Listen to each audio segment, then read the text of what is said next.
So for this lecture, we want to talk about Japanese gangsters, and in particular, we want to talk about the Yakuza, which a lot of you have probably heard of before. It's actually a relatively well-known type of gangster and also kind of a subgenre in gangster films. Um, and one of the best points of comparison for the Yakuza is the Italian Mafia. So when we think about the Italian Mafia, we think about gangsters having this tie to their past and having a very strong family. And the Yakuza are very similar to that as well. Very, very strong ties to the past. Um, and this may not actually be true, but in most cases it's more interesting to print the legend. So the legend is that the Yakuza are descended from 17th century samurai outcasts. So if any of you have seen The Seven Samurai, which you may or may not have, but it's listed as one of the best films of all time, I highly recommend it.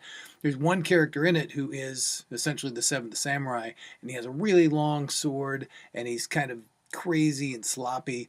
That's the kind of character I think that the Yakuza tend to think of themselves as coming from. And in a lot of cases, the idea was that a Yakuza, or the original samurai the Yakuza were descended from, would be these rogue samurai that would set up shop in a town and say, okay, pay me to protect you, but also pay me not to hurt you at the same time. And that's where kind of the same way the Yakuza tend to behave and operate today. They've got a rigid behavioral code, as a lot of the samurai did as well. You mess something up, you might have to eviscerate yourself with one of your swords. And the Yakuza tend to lop off their pinkies if they tend to mess things up. Lots of fun stuff like that. Undying Loyalty. So if you take an oath of loyalty, you're going to have to follow that to the death. Fun stuff. If it were my choice, I would probably do an entire class on Yakuza films, and I may end up doing that at some point. The film we're going to watch for this particular one is called Brother. It's from the year 2000, written, directed, and starring Takeshi Kitano, who is one of the stars of this particular subgenre.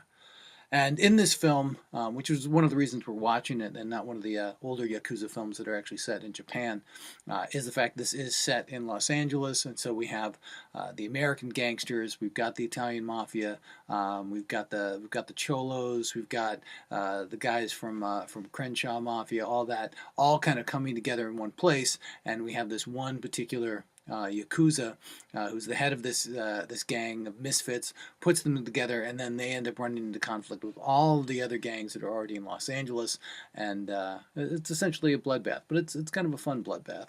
And one of the things it does is it compares the Japanese and American organized crime, and the way these different gangs operate, and how some have different codes of ethics, different codes of loyalty, and how these are all put in perspective when you put them together.